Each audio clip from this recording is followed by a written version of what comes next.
ఏ ఒక్క వ్యక్తి హృదయంలోనూ శాంతి సమాధానము లేకుండా జీవిస్తున్నారు.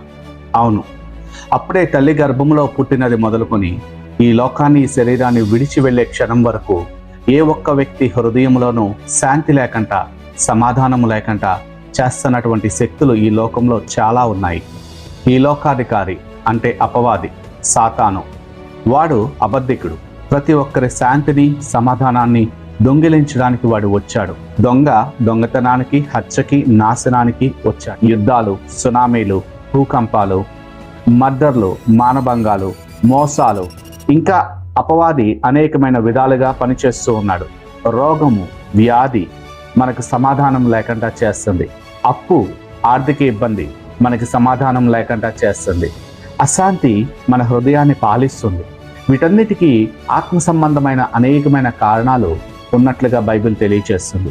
ఈ లోకంలో లోకాధికారి ఆదాము మొదలుకొని యుగాంతము వరకు ప్రతి ఒక్క మనిషిని టార్గెట్ చేస్తూ శాంతి లేకుండా, సమాధానం లేకుండా చేస్తున్నాడన్న విషయము సృష్టికర్త అయిన దేవుడికి తెలుసు. కాబట్టి ఆయన తన వాక్కుని ఈ లోకానికి పంపించారు.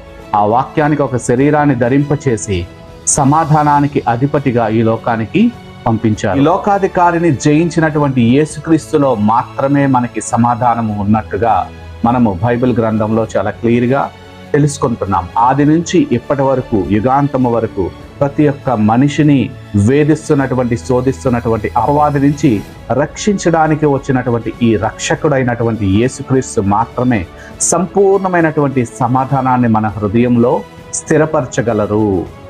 ఆయన పుట్టినప్పుడు ఆయనకు పెట్టబడినటువంటి నామము సమాధానానికి అధిపతి, ద ప్రిన్స్ ఆఫ్ ద పీస్.